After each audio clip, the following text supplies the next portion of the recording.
securities. The asset in question here is called XRP. It's a cryptocurrency, much like Bitcoin. Ripple uses it for its clients, which are mostly businesses and banks, to send instant payments across borders. 8 years ago, when Ripple was founded, they decided to create their own digital currency to do that. Bitcoin, they say, wouldn't work. They said it was too slow. They began selling the new cryptocurrency over scheduled periods of time, which helped fund the business. Ripple still owns the majority of this cryptocurrency. The startup also raised cash from some big-name VCs, including Peter Thiel's Founders Fund and Andreessen Horowitz. It now has a $10 billion valuation. Ripple's founders never registered XRP as a security before selling it to other investors. They argue it's more like a utility and that it's a currency, meaning it would be regulated by the CFTC and not the SEC. No comment yet from the SEC, but I'm told their argument is that XRP was an investment contract. People bought it with the expectations that they were getting a piece of Ripple, the company. Tyler, back to you. Shepard Smith here. Thanks for watching. Welcome back to the channel. Guys, I hope you're having a great day, and I hope you a very happy holiday season. So I want to talk about Ripple XRP, the XRP cryptocurrency, and as you got to see that the SEC is now going after Ripple, going after XRP. The Ripple being the business, is being the company, and XRP being the cryptocurrency. And of course, Ripple, the company, is trying to make that distinction between the XRP cryptocurrency and the company Ripple. So there's quite a bit to unpack with that. I think we should just start off from the beginning by first saying that of all cryptocurrencies that are in existence, there have only been two that have been declared not securities. That's Bitcoin and Ethereum. And a lot of that has to do with the scale of Bitcoin and Ethereum and, the distribution of it. So what's played out in cryptocurrency and many of the cryptocurrencies we use, there is very poor distribution. There are these pyramid-like structures at the top, and they do a very, very poor job of acting as a currency in any capacity. And Ripple XRP has been no different, right? Now, I know a lot of people in the cryptocurrency space, they like Ripple, and they're invested in Ripple. And Ripple has suffered a great deal based on this news. But we also have to keep in mind that this is long overdue news. And I think this opens up a much broader question as to understanding that when you come into cryptocurrency and your only end goal is to speculate, then you run into a lot of problems, right? What does speculation mean? For a lot of us, a cryptocurrency, it's come to mean we don't really believe in the projects. We're just hoping they can move so we can dump them. And in the capacity of them not actually having any real use, the majority of them, they are starting to play out like just unregistered securities, right? They don't do anything. They feel like a security, but they're not registered, right? And so this is a part of the problem with XRP, right? And Ripple's involvement in XRP.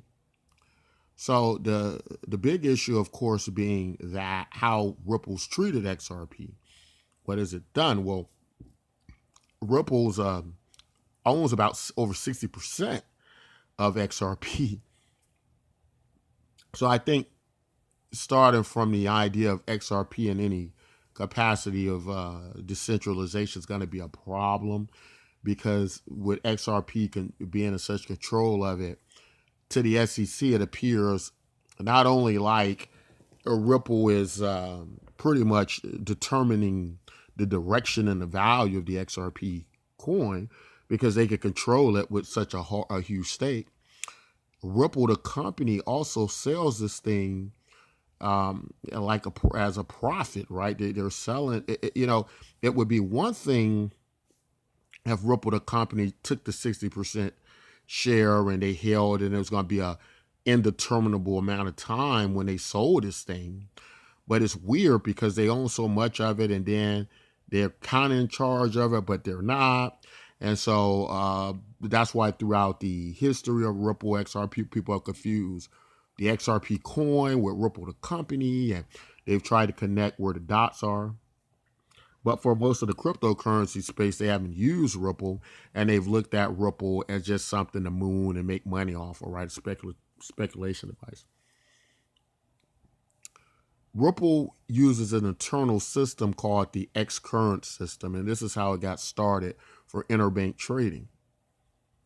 Now, the problem was a lot of what fueled the value of the XRP coin was going to be what they termed the X-Rapid system, which was going to be this system of where banks would come on board and they would actually use the XRP coin. Unfortunately, that never really happened, right? And so investors continue to kind of be in this very weird relationship of what Ripple the business is doing to propel the XRP coin forward. The reality of the situation is, my belief is, XRP is probably going to be determined to be a security. They might have to do a settlement where they accept they don't really comment on any wrongdoing or not, right? They just, pay that fine, and they're probably going to have to do business in other countries and not the United States, right? They're probably only going to be able to be on international exchanges and not the United States-based exchanges. And this is kind of long overdue. We kind of foresaw this coming. We knew if anybody, it was going to be XRP first, right? If they went after any other coin. Now, this also brings into question, it helps us understand that with the new agency, FATF, that's going enforcing a lot of cryptocurrency regulations and laws, where your cryptocurrency fits in, because it's more than likely it's an unregistered security. Now, why is that a problem? It's a huge problem if you have a lot of money in these projects. You got hundreds of thousands, millions of dollars. And if you got billions of dollars, you're probably not going to want them in many of these projects unless it's something like Bitcoin or Ethereum. And that's unfortunate for many of the altcoins, and I believe that's why the altcoin markets are getting wiped out, right? They're getting wiped out large part due to this uncertainty and where are we keeping our money at. Nobody wants to be coming home in their families labeled an outlaw and a criminal because you're trading unregistered securities. And so I think these are all things to keep in mind in the cryptocurrency space. I do think XRP is going to suffer behind this. This might very well be close to the end. I don't think it's going to necessarily die, but I don't think it's going to achieve many of the goals that many of the users have set out for it to. And again, I think it's Ripple XRP coin was always questionable as a cryptocurrency, even from its inception. And a lot of cryptocurrency people who switched over there, I wouldn't really think of them as purists in cryptocurrency. I think of them just guys trying to make some money as quickly as possible, any way possible. And a lot of them maybe switched to XRP to try to do that. And they may not be able to do that now. A lot of people who are hard-nosed crypto people, they never touched XRP. They never considered it a cryptocurrency.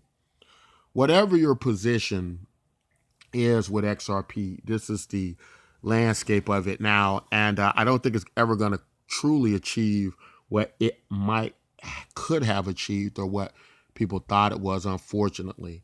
And so this had to come to a head. I think a lot of other projects out there that are unregistered securities, that aren't doing KYC compliance, that aren't doing AML laws, this is a warning shot for many of you, and this is unavoidable. This is going to come to fruition, that you're keeping your money in these things are going to be risky.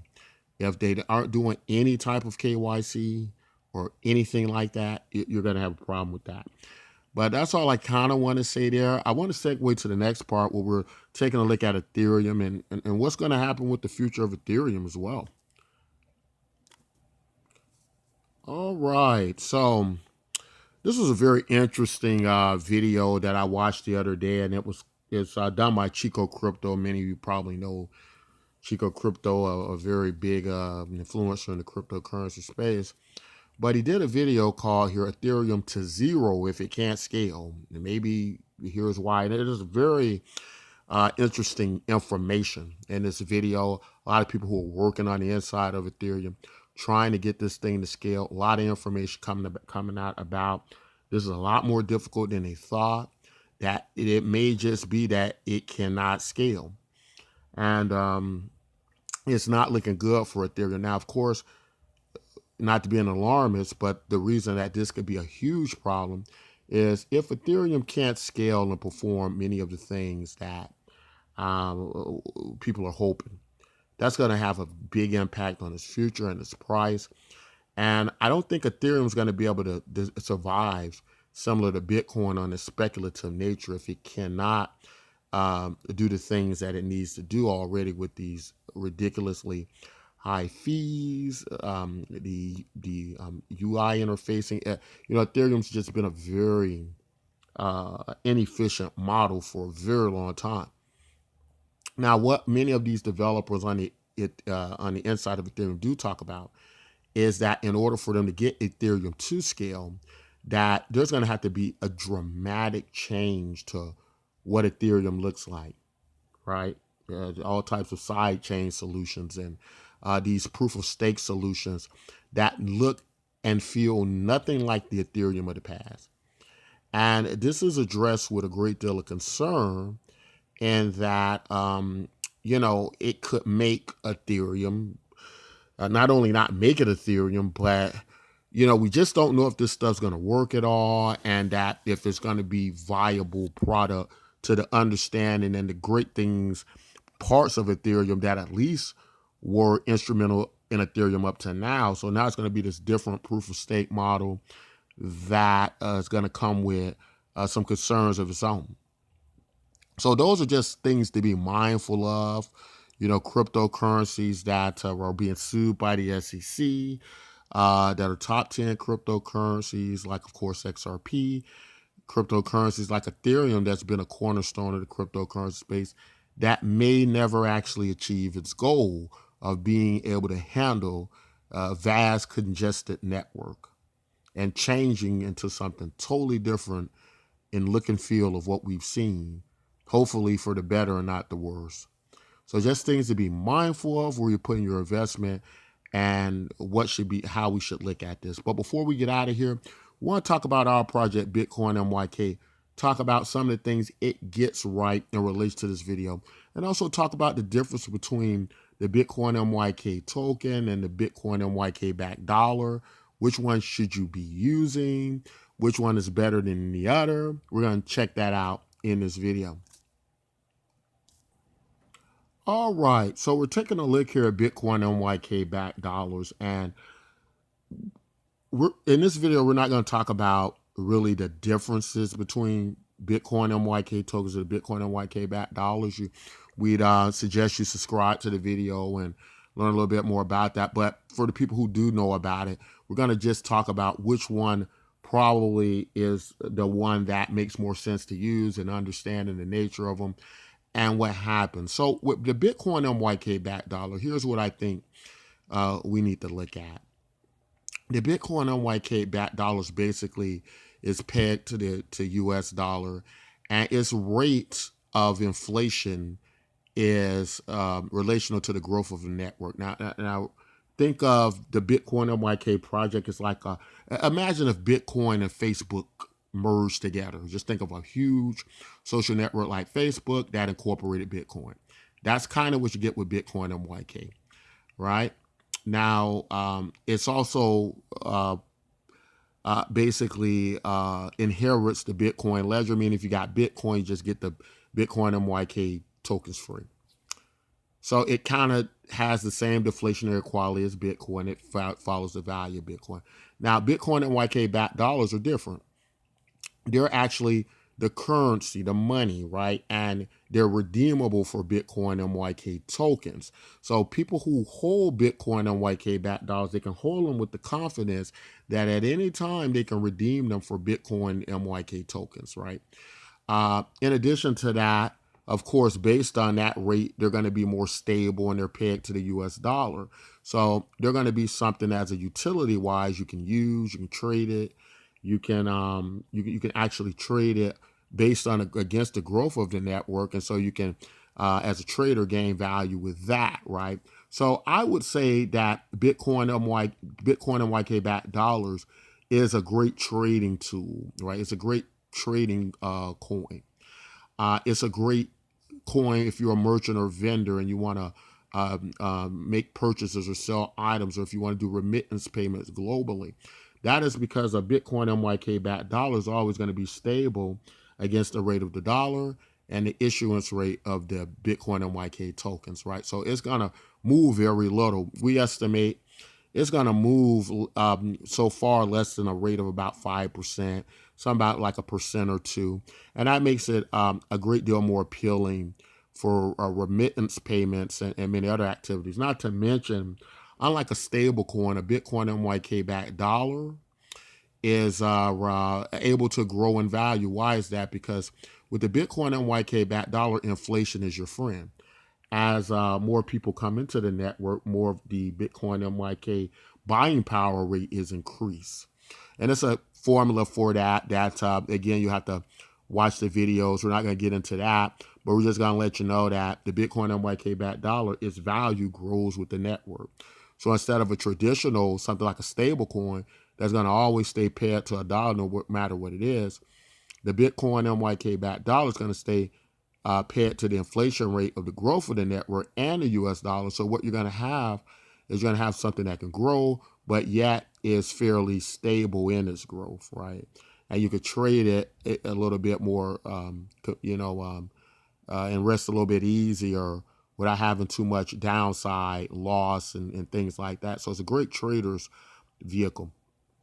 But let's look at the Bitcoin MYK token now that you kind of understand how the Bitcoin MYK backed dollar moves. And it was launched, just to give you an idea, the Bitcoin MYK backed dollar was launched not even quite a little over a week ago, maybe about 9-10 days ago. And the network has grown 10% since just over a period of 10. Imagine that an entire network growing about 10% more in over a few days, over a little over a week. So Bitcoin MYK backed dollar start off pegged at around $1.